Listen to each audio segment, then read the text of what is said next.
जय हिंद साथियों, मैं आदेश आपका राही आदि क्लासेस में स्वागत करता हूं। हम सभी पढ़ रहे हैं रस। रस में आज हम पढ़ेंगे छठा रस। छठा रस कौन सा है? भयानक रस। कौन सा? जो छठा है वह है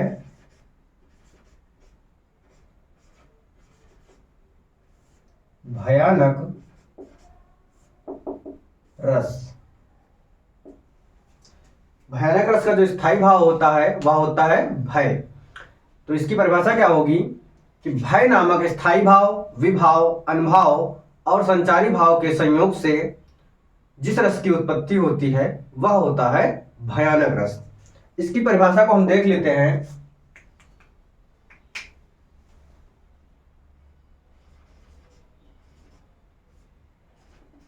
भय नामक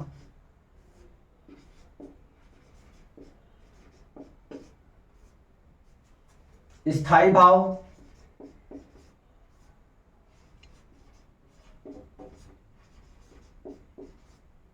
अनुभाव,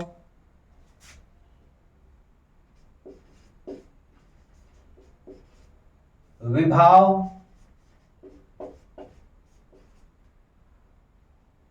और संचारी भाव के संयोग से और संचारी भाव के संयोग से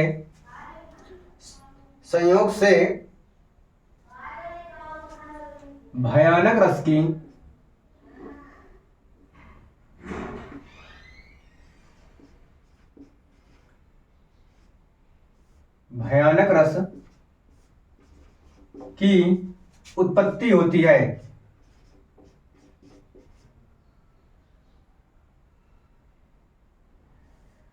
उत्पत्ति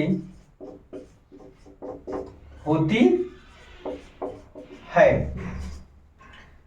भय नामक स्थायी भाव, विभाव, अनुभाव और संचारी भाव के संयोग से जिस रस की उत्पत्ति होती है वह होता है भयानक रस। इसके हम उदाहरण देख लेते हैं कि क्या है कि लंका की सेना, पहला इसका उदाहरण है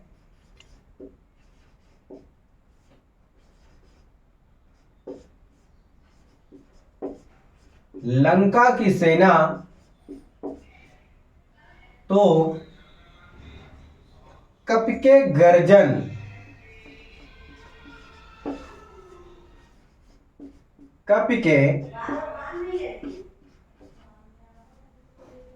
गर्जन रव से कांप उठी।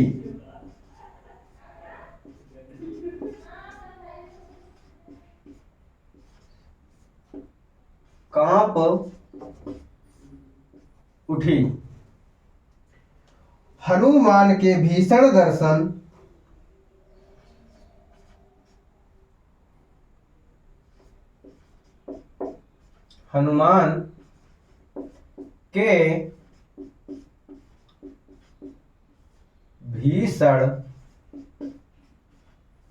दर्शन भीषण दर्शन से विनाश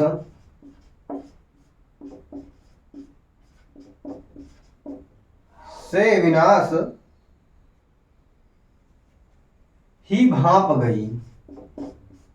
विनाश ही भाप गई। ये इस उदाहरण में क्या बोला गया है कि लंका की सेना तो कपि के गर्जन रव से कांप उठी। यानी जब हनुमान जी, यानी कपि मीन्स बंदर, जब लंका में बंदरों की सेना जाती है, यानी हनुमान जी जाते हैं, तो उनके उपद्रव से, यानी उनके जो द्वारा किया गया काम होता है, उस काम को देखकर लंकावासी कांप जाते हैं कि जब एक बंदर इतना हो है तो हनुमान के भीषण दर्शन, यानी जब हनुमान जब उनके सामने प्रकट किया जाता है तो उनके भीषण दर्शन से ही विनाश, यानी विनाश को ही भांप जाती है कि अब ज्यादा दिन तक नहीं चलेगा उनका। तो यहां पर क्या होता है कि भय नामक स्थायी भाव यानी भय का प्रदर्शन हो रहा है, भय प्रतीत हो रहा है कि भाप गई विनाश को, यानी भय हो गया उनको कि अब हम युद्ध करेंगे तो हार जाएंगे। एक जब अंदर इतना उत्पात मचा सकता है तो बाकी आगे क्या होगा। तो इसका ये पहला उदाहरण है। दूसरा उदाहरण हम देखते हैं अब। दूसरा क्या है, एक और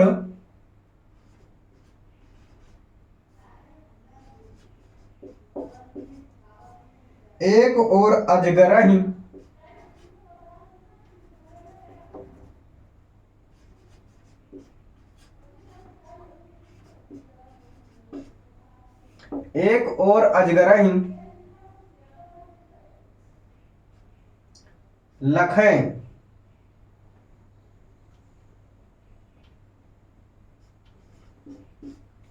एक और अजगरे लखी और एक और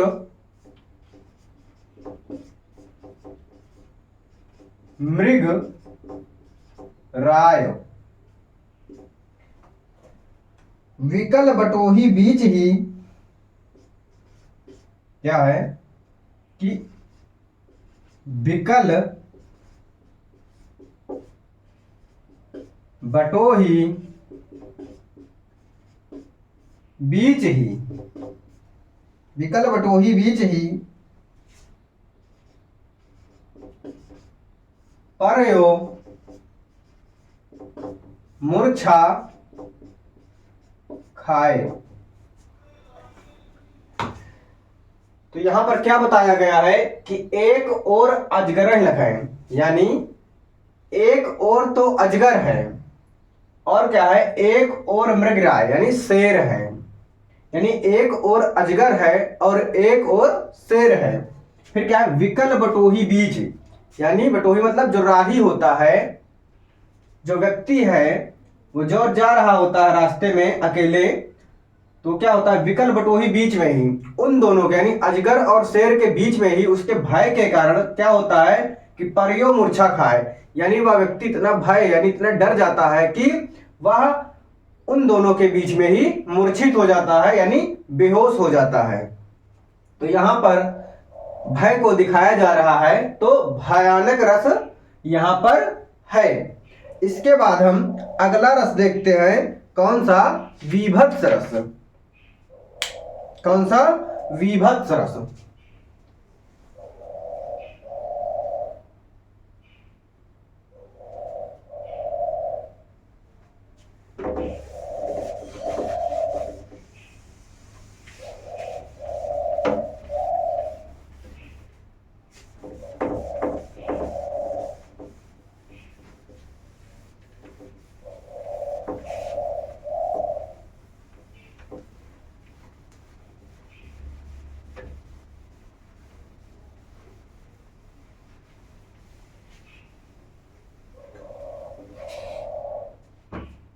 सातवां है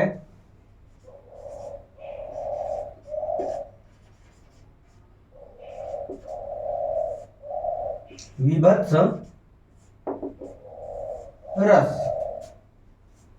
यहां क्या है, इसका जो स्थायी भाव होता है वह होता है घृणा, या फिर कहीं कहीं हमें इसका स्थायी भाव जुगुप्सा भी मिल जाता है।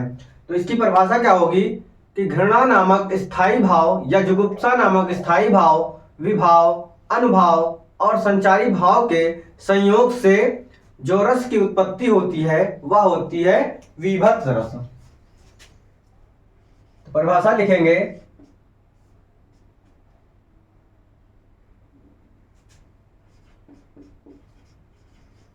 घृणा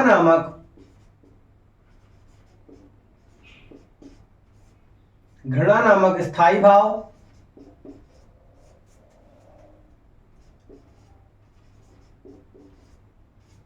विभाव, अनुभाव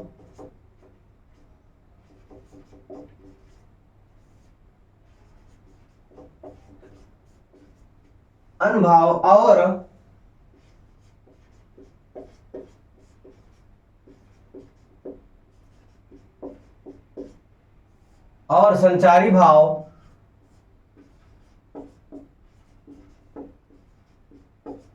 के संयोग से भयानक रस की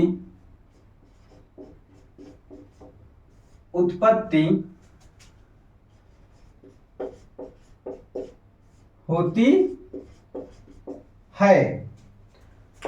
होती है। यानी क्या होगा यहां पर, जिस भी उदाहरण में आपको उस पंक्तियों को पढ़कर घृणा उत्पन्न हो तो वहां पर विभत्स रस होगा। इसका हम उदाहरण देख लेते हैं कि पहला उदाहरण है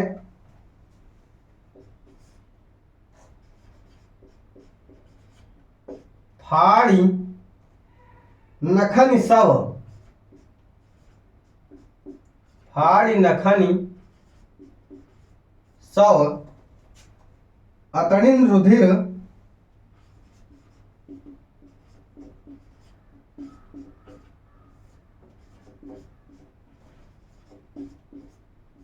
अतणिन रुधिर मवाद निकारी।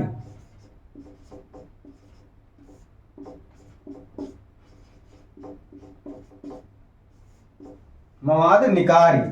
और दूसरा इसके बाद है दूसरी लाइन,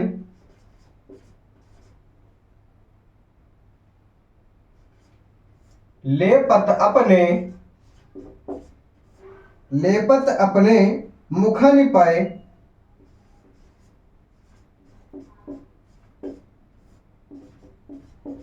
लेपत अपने मुखन पर हरिस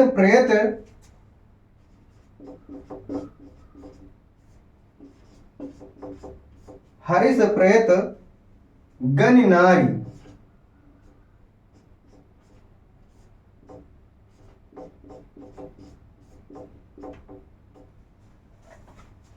गण नारी। यहां पर क्या कहा गया है कि आपको इन पंक्तियों को पढ़ने से घृणा उत्पन्न होगी। फाड़ी नखन सब अतणिन रुधिर मवाद निकारी। यानी यहां पर क्या है कि कोई शव है, यानी डेड बॉडी है किसी की, शव है, मृत्यु, तो वो क्या है कि फाड़ी नखन यानी अपने नाखूनों से फाड़ कर शव को, उसकी अतड़ियों को निकाल कर, रुधिर मतलब रक्त को, मवाद आप सभी जानते हैं निकार, यानी अपने हाथों के नाखूनों से उसके शव को फाड़ कर, अतड़ियों को निकाल कर क्या है लपेट या लपेट अपने मुखान, यानी जब वो खाते हैं तो अपने मुखों पर, अपने मुंह पर लगा लेते हैं खाते समय, और पै रहस्य प्रेत नगरा, यानी जैसे राक्षसों के जैसे होता है। तो यहां पर घृणा दिखाई जा रही है कि कोई व्यक्ति है या कुछ है तो क्या है कि अपने नाखूनों से, राक्षस प्रवृत्ति का, अपने नाखूनों से, जैसे कौवा हो जाए तो अपने पंजों से करते हैं, तो अपने नाखूनों से शव को फाड़ते हैं, उसके अतड़ियों को निकालते हैं, तो यहाँ पर घृणा उत्पन्न हो रही है, इसलिए यहाँ पर विभत्स रस है। इसके बाद अगला देखते हैं उदाहरण हम। अगला उदाहरण क्या है कि काक कंक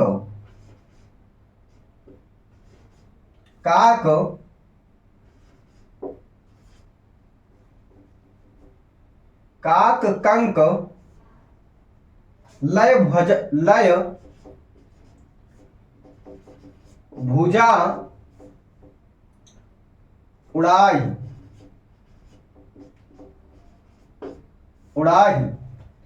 दूसरी लाइन है एक तछीन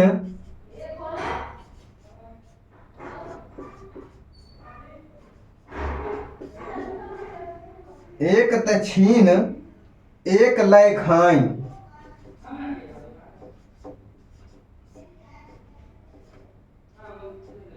एक लय खाई। इस उदाहरण में क्या बोला गया है कि काक कंक लय भुजा उखाड़ी, यानी डेड बॉडी जो है उसकी शव है, जो काक मीन्स कौवा, कौ मीन्स कंक मीन्स चील, काक कौवा कंक चील, लय भुजा उखाड़ी, यानी उस शव का जो भुजा है उसको उखाड़ते हैं। एक तय छीन एक तय खाए, और उन दोनों में क्या होता है, छीन छीन कर उस भुजा को खाया जाता है। तो यहां पर इस प्रवृत्ति को जब देखेंगे आप तो वहां पर आपको घृणा महसूस होगी, बहुत घिन आएगा। तो इसलिए यहां पर विभत्स रस होगा। तो आपकी क्लास को लंबी ना करते हुए यहीं पर बंद करते हैं। कल इसके बाद हम रस पढ़ेंगे, तो कल हमारा रस समाप्त हो जाएगा। आप सभी इस क्लास को लाइक कीजिए, शेयर कीजिए, और अपने सभी साथियों, परिवार, घर, सबको धीरे धीरे सब्सक्राइब करते रहिए, यानी सब लोग एक दूसरे से जुड़ते रहें। इस राही आदि क्लासेस परिवार को धीरे धीरे जुड़कर बढ़ाते रहें। आज की क्लास को यहीं पे समाप्त करते हैं। धन्यवाद।